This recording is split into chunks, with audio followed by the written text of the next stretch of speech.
ए छोटू master, यह episode इसलिए बन रहा है क्योंकि आप में से एक पेरेंट ने सवाल पूछा कि मेरे बेटे की हाइट छोटी है, मैं उसको कैसे टैकल करूं, क्या जवाब दूं, क्योंकि स्कूल में बच्चे उसको बहुत परेशान कर रहे हैं, बुली कर रहे हैं। मैं मोटिवेट करने की कोशिश कर रहा हूं लेकिन वो परेशान है। तो एज अ पेरेंट मैं क्या कर सकता हूं? तो मैंने रिप्लाई किया कि एक्चुअली बच्चे की छोटी हाइट का इससे कुछ लेना देना ही नहीं है। ऑलमोस्ट सब लोग कभी ना कभी बुली होते हैं, कोई छोटी हाइट के लिए, कोई पिंपल्स के लिए, कोई मेरे ऐसे लंबे बालों के लिए। मेरे बाल लंबे हैं तो छोटे होते दिल्ली के मेरे स्कूल में बच्चे गाते थे, ऑर्डर ऑर्डर ऑर्डर सरदार जी की जूड़ी में 2 किलो पाउडर। मैं तब 8 साल का था। मुझे याद है कि मुझे बुरा लगता था, लेकिन ये याद नहीं कि मैंने या मेरे पेरेंट्स ने इसको कैसे टैकल किया। लेकिन अभी तो हम रिसर्च कर सकते हैं। आप एक क्यूरियस पेरेंट हैं और अगले 5 मिनट हम बच्चों के बारे में बात करेंगे। हम बात करेंगे कि बच्चे बुली क्यों करते हैं और अगर कोई बुली हो रहा है तो वो क्या कर सकता है, और इसमें हमारा यानी आपका और मेरा पेरेंट्स का क्या रोल है। मेरे बचपन की मुझ पर हुई बुलिंग का आज मुझे इंपैक्ट नहीं दिखता, इसलिए अगर मैं अपने एक्सपीरियंस से बोलूं तो मैं बोल सकता हूं, मेरे लिए बोलना आसान है कि बुलिंग में यार कुछ करने की जरूरत नहीं, अपने आप हो जाता है, अपने आप ठीक हो जाएगी। लेकिन रिसर्च प्रूव करती है कि ये सही नहीं है।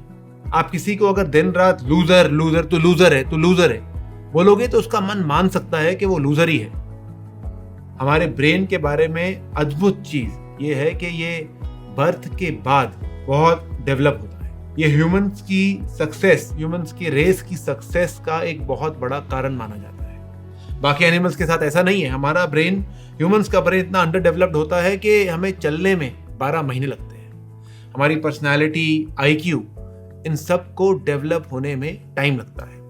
और ये इसलिए क्योंकि हमारे ब्रेन्स की वायरिंग फॉर्म होती है हमारे बचपन के एक्सपीरियंसेस से, हमारे एनवायरनमेंट से। और इस एनवायरनमेंट में बुलिंग भी आती है जो कि हमारे बच्चों की वायरिंग को इम्पैक्ट कर सकती है और करती है। अब बुलिंग में आप देखेंगे तो 2 कैरेक्टर हैं, एक जो बुली कर रहा है और एक जो बुली हो रहा है। चलिए इन दोनों को समझते हैं। पहले बुली करने वाले को देखते हैं। ऐसे बच्चे अलग अलग वजह से बुली करते हैं। ऐसे 4 सिनेरियोस को देखते हैं। एक वजह बुली करने की है कि बच्चे ने घर में नोटिस किया और उसको पिक कर लिया। मान लीजिए आप कोई वर्ड बहुत ज्यादा यूज करते हैं, बेवकूफ, तो बच्चे ने भी सीख लिया। या मान लीजिए घर पे सरदारों पे जोक चलते हैं, तो बच्चे ने स्कूल में छोटा सरदार देखा तो ऑटोमेटिकली जोक मार दिया। इस केस में तो सिंपल है कि हम बड़ों को अपना व्यवहार बदलना है। अब दूसरा हो सकता है कि कुछ डिफरेंट देखने के कारण बच्चा बुली कर रहा है। अब डिफरेंट का क्या मतलब है कि मान लीजिए उस बच्चे ने देखा कोई लड़का पिंक कलर की पैंट पहन के आया है, तो हो सकता है दूसरे बच्चे बोले, अरे he is weird, he looks silly. ये अच्छा समय है बच्चे से बात करने का कि लोग डिफरेंट होते हैं, उनकी चॉइसेस अलग अलग होती हैं। तो ये दूसरा हुआ।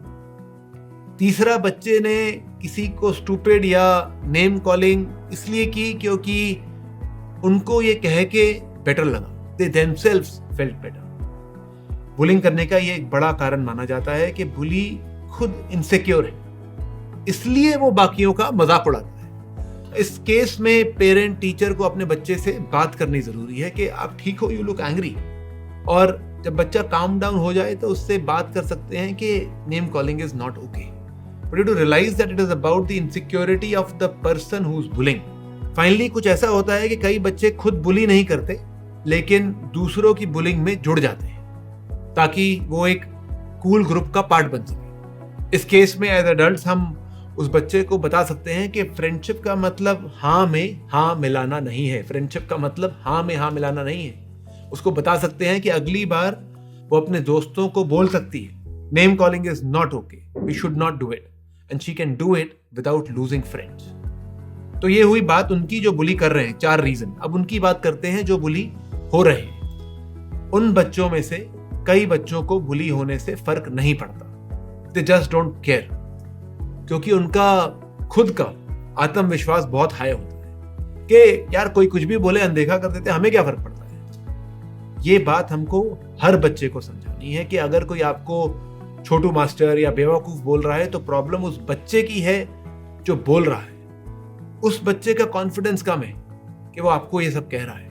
उस बच्चे ने अभी तक नहीं सीखा कि बच्चे अलग अलग तरीके के होते हैं। किसी के बाल लंबे होते हैं, कोई गोरा होता है, कोई काला होता है, कोई मोटा होता है, कोई छोटा होता है। उसको पता ही नहीं है। तो उसको बोलो कि वो बच्चा अपनी थिंकिंग ठीक करे। ये हमें अपने बच्चे को बताना है। बुलिंग रोकने के 2 और छोटे और बेस्ट तरीके हैं जो मैं आपको बताता हूं कि पहला, बुली को इग्नोर ही करना। बच्चे को बता सकते हैं कि बुली को इग्नोर कर दो। बच्चे को बताना कि देखो तुम रिएक्ट करना छोड़ दो, देखना 3 दिन में वो किसी और को बुली करने लगेगा। दूसरा, कि सीधा सीधा मना करो। बच्चे को बताना कि अगर कोई ऐसा कहे आपको कुछ भी तो आप स्ट्रिक्टली बोल दो, मेरे से ऐसा बात मत करो। रिसर्च ने प्रूव किया है कि अगर बच्चे तैयार होते हैं बुली को रिस्पॉन्ड करने के लिए तो उन पे कम असर पड़ता है। कभी कभी मुझे लगता है कि मेरी बेटी बुली है, और किसी को नहीं तो बुली करने की पेरेंट्स को तो जरूर कोशिश करती है। मेरा नाम हरप्रीत है। आपने मेरे साथ अपने बच्चों के लिए 5 मिनट बिताए, इसके लिए मैं आपका शुक्रगुजार हूं। फिर मिलेंगे।